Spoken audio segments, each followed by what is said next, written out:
திரு ஸ்ரீகாந்த், தொகுதி மறுவரையறை குறித்து பிரதமரும் உள்துறை அமைச்சரும் நாடாளுமன்றத்தில் தெளிவுபடுத்தினா அந்த பிரச்சனை முடிவுக்கு வந்துடும் அப்படின்னு திரு மணி குறிப்பிடுகிறார். ஆமாம், மணி சார் சொன்னப்போ ஒரு நிறைய கருத்துக்களை முன் வச்சார். அதில் முக்கியமான கருத்து என்ன சொன்னார்னா, டீலிமிட்டேஷனோட மிக முக்கியமானது மக்கள் தொகை கணக்கெடுப்பு, அது நடத்தாமல் இருப்பது ஒரு பெரிய தவறு அப்படிங்கிறத நிறுத்தினா அதுக்கு நான் பதில் சொல்ல கடமைப்பட்டிருக்கேன். 84th அமெண்ட்மெண்ட்ல என்ன ரொம்ப தெளிவாக சொல்லியிருக்காங்கன்னா, the amendment extended the provisions of articles 82. அதில் என்ன சொல்கிறாங்கன்னா, based on the population changes until after the first census after 2026. 2026க்கு பிறகு நடக்க போகிற முதல் சென்சஸ் தான் இதுக்கான அடிப்படைங்கிறாங்க. இப்போ இவ்வளவு அவசரமாக நம்ம இப்போ 25லேயே ஒரு சென்சஸ் நடத்திட்டோம்னா அந்த சென்சஸ் டீலிமிட்டேஷனுக்கு பயன்படாது. அந்த சென்சஸ் சோ 20 என்னம்மா பேசுறீங்க? பேசுறப்ப பாத்துக்கலாமா? என்ன பேசுறீங்க? இந்த அமர்வுல 2026க்கு பிறகு நடக்கிற முதல் சென்சஸ் ஒருதான் கணக்கில் எடுத்துக்கொள்ளப்படும். அதுதான் முடிவானது.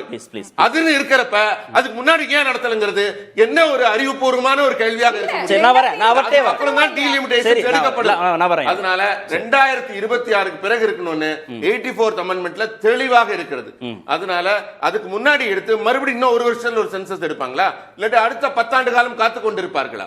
அதனால அந்த சென்சஸ் எடுப்பதற்கான காலகட்டம் வரையறுக்கப்பட்டிருக்கிறது. சரி, நான் ஒரே நோடி நான் இதுக்கு மட்டும் ஆன்சர் செய்யப்படும். நான் இதுக்கு உங்க கேள்வி நான் வரேன் சார். ஒரு இதுக்கு 30 செகண்ட்ஸ் மட்டும் தான் அவர் ஆன்சர் சொல்ல போறாரு. இல்ல, அவர் சொல்ற லாஜிக் எனக்கு ரொம்ப ஸ்ட்ரேஞ்சா இருக்கு. சென்சஸ் எவ்ரி 10 இயர்ஸ் ஒரு தடவை எடுக்கணும். 1872ல இருந்து 150 இயர்ஸ் நம்ம எடுத்தோம். அன்பார்ச்சுனேட்லி கொரோனா காலத்தால 21ல எடுக்க முடியல, பல நாடுகள் எடுக்கல. பட் 22ஓட முடிச்சிட்டாங்க. ஏன்னா 22ல corona officially came to end. 23ல மத்தவங்க எல்லாம் அடிச்சிட்டாங்க.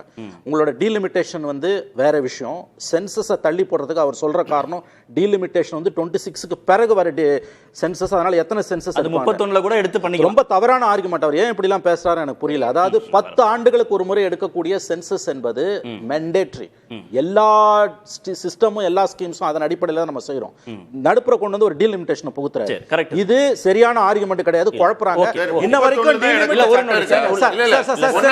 முடிகிற வருஷத்துல இல்ல ஒரு நொடி 31 41 10 ஆண்டுகளுக்கு இருக்குன்னு இருக்கு. எடுக்கணும் சார். எவ்ரி 10 இயர்ஸ் இல்ல சார், நம்ம 10 ஆண்டுக்கு ஒரு முறை எடுக்கணும் சார்.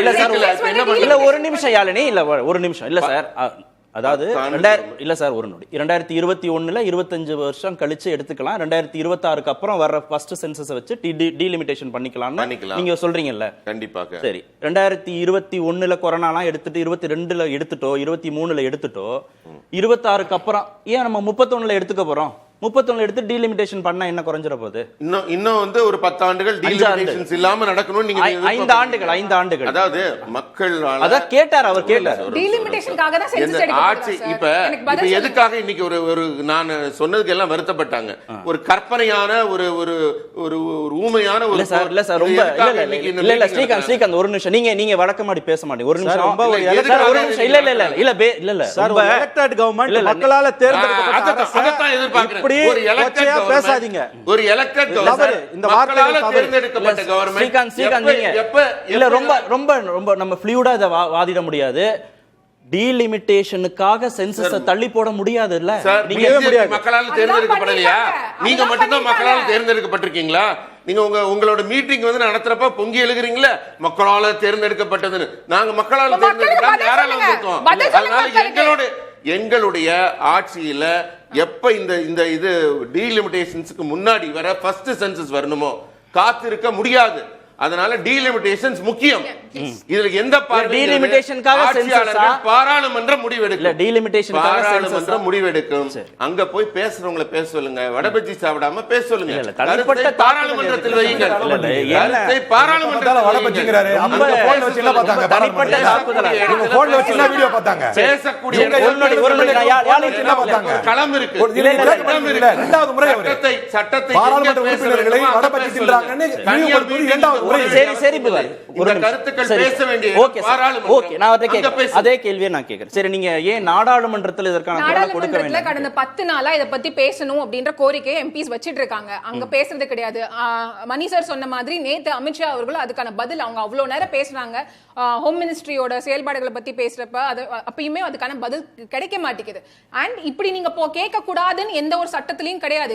எல்லா மாநிலத்துல தேர்ந்தெடுக்கப்பட்ட அரசாங்கத்தோட சிஎம்ஸ் வந்து இன்னைக்கு கேக்குறாங்க. அதுக்கு பதில் சொல்ல வேண்டிய கட்டாயம் வந்து ஒரு பிஎம்க்கும் அந்த பிஜேபிக்கும் இருக்கு. நான் அந்த சென்சஸ் பத்தி மட்டும் ஒரு விஷயம் சொல்லிடுறேன். 2021ல நடத்த வேண்டியது இருந்தது கான்ஸ்டிடியூஷனல் மேண்டேட். யாரும் கற்பனை பண்ணிலாம் பேசல. இவங்க ஏன் நடத்தாம இருந்தாங்க நாங்க இத்தனை நாளா சொல்லிட்டு இருந்தோம். டீலிமிட்டேஷனுக்காக மட்டும் தான் இவங்க வந்து சென்சஸ் தள்ளி போட்டுட்டு இருந்தாங்க. the cat is out of the box ன்னு சொல்லுவாங்க. உண்மை வெளியே வந்துச்சு. இவரே இன்னைக்கு வந்து வாக்குமூலம் கொடுத்துட்டாரு. டீலிமிட்டேஷனுக்காக தான் நாங்க சென்சஸை தள்ளி போட்டோம் அப்படின்ற வாக்குமூலத்தை ரெண்டு செலவு மாதிரி யோசிக்கிறாங்களோ? 2022ல ஒரு தடவை சென்சஸ் எடுத்து 2026க்கு அப்புறம் ஒரு சென்சஸ் எடுக்கணுமே. டீலிமிட்டேஷனுக்காக மட்டும் தான் சென்சஸ் எடுக்கிறோமா? இப்போ இவர் என்ன சொன்னாரு? பாப்புலேஷன் பெருகிடுச்சு, அதுக்கு ஏத்தாப்புல நம்ம கொண்டு வந்தா மட்டும் தான் மக்களுக்கு நல்ல திட்டங்கள்லாம் போய் சேரும்னு சொன்னார்ல. அதுக்கு சென்சஸ் முக்கியம் இல்ல. நம்ம என்ன கேட்டுட்டு இருக்கோம்? ஓபிசியும் வந்து சென்சஸ்ல கொண்டு வாங்க, அப்பதான் அவங்களோட ரிசர்வேஷனுக்காக நம்ம வந்து சேஞ்ச் பண்ண முடியும், அதுக்கு ஏத்தாப்புல கொண்டு வர முடியும் அப்படின்னு சொன்னாங்க இல்லையா?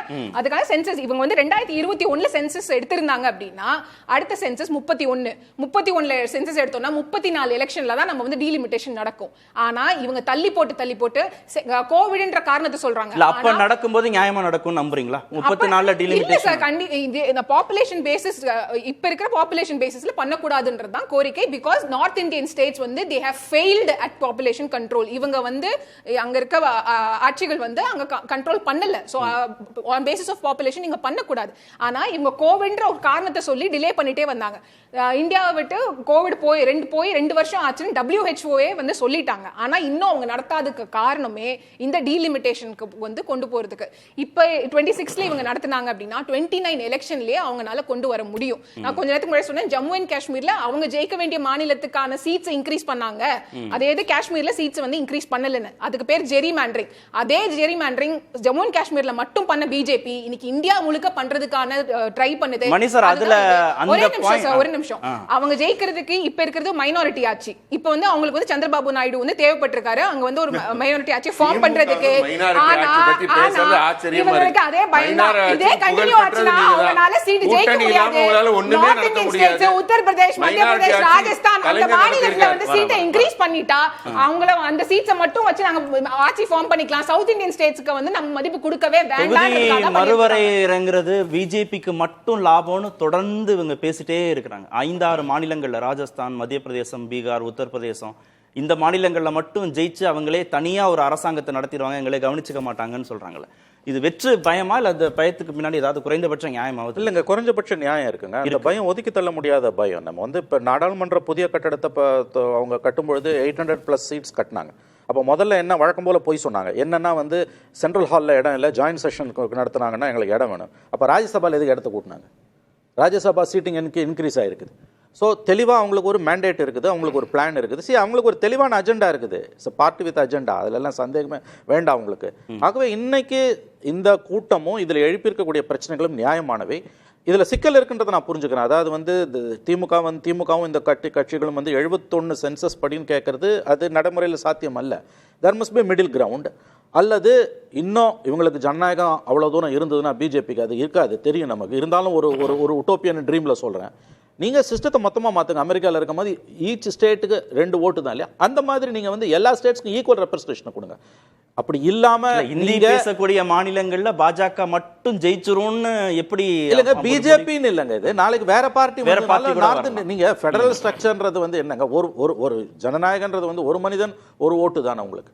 அப்ப இன்னைக்கு வந்து அவங்க சொன்ன மாதிரி மணிப்பூரை பத்தி ஏன் வந்து பிரைம் மினிஸ்டருக்கு கவலை இல்லை? அதே உங்களுக்கு அங்க ஓட்டு இருந்ததுன்னா, அங்க உங்களுக்கு பொலிட்டிக்கல் பவர் இருந்ததுன்னா நீங்க அங்க போய் நின்று இருப்பீங்க. இந்த அச்சம் நியாயமானது, இதை தயவு செஞ்சு புரிஞ்சுக்கணும். இன்னொன்னு, பார்லிமெண்ட்ல அவங்க பேச ட்ரை பண்றாங்க, விட மாட்டேன்றாங்க. டீலிமிட்டேஷனுக்காக மட்டும் சென்சஸ்னு பேசுறது தப்பு சார். நம்ம எல்லா விதமான ஸ்கீம்ஸுமே, ஏன் இந்த கவர்மெண்ட் டேட்டாவை பார்த்து ப. சிதம்பரம் சொன்ன மாதிரி இது NDA government, no data alliance government. டேட்டாவே எங்களுக்கு வேணாம், ஸ்டாட்டிஸ்டிக்ஸ் டிபார்ட்மெண்ட்டே கில் பண்ணியாச்சு. இவங்களுக்கு டேட்டா இவங்களுக்கு எதிராக இருக்குது. இவங்க வாயில பேசுறதா இவங்களுக்கு டேட்டா. என்ன பயம் டேட்டாவை பார்த்து? டேட்டா இவங்களுக்கு எதிராக திரும்புங்க. கண்டிப்பா திரும்ப. ஏன் நீங்க வந்து சென்சஸ் எடுக்காம இருக்கீங்க? அவங்க சோனியா காந்தி அழகா சொன்னாங்கல்ல, எவ்வளவு பெரிய விஷயங்க அது. உணவு பாதுகாப்பு சட்டத்துக்கு வெளியில 10 கோடி பேர் மக்கள் இருக்காங்க, இரவு உணவு உண்ணாம போறாங்கன்னா எவ்வளவு பெரிய, உங்க மனசாட்சியை உலுக்கலையா இந்த விஷயம்? அப்ப இது எல்லாத்துக்கும் நம்ம ஒரு ஜனநாயக நாட்டுல எல்லா ஸ்கீம்ஸுக்கும் மாநில அரசுகளோ மத்திய அரசுகளோ போடக்கூடிய எல்லா ஸ்கீம்ஸ்க்கும் பேசிக் இது வந்து சென்சஸ். அதை 14 வருஷம் தாண்டி போயாச்சு. நாங்க வந்து டீலிமிட்டேஷனுக்காக அதை வைப்போம்னா அது எப்படி நியாயமா இருக்க முடியும்?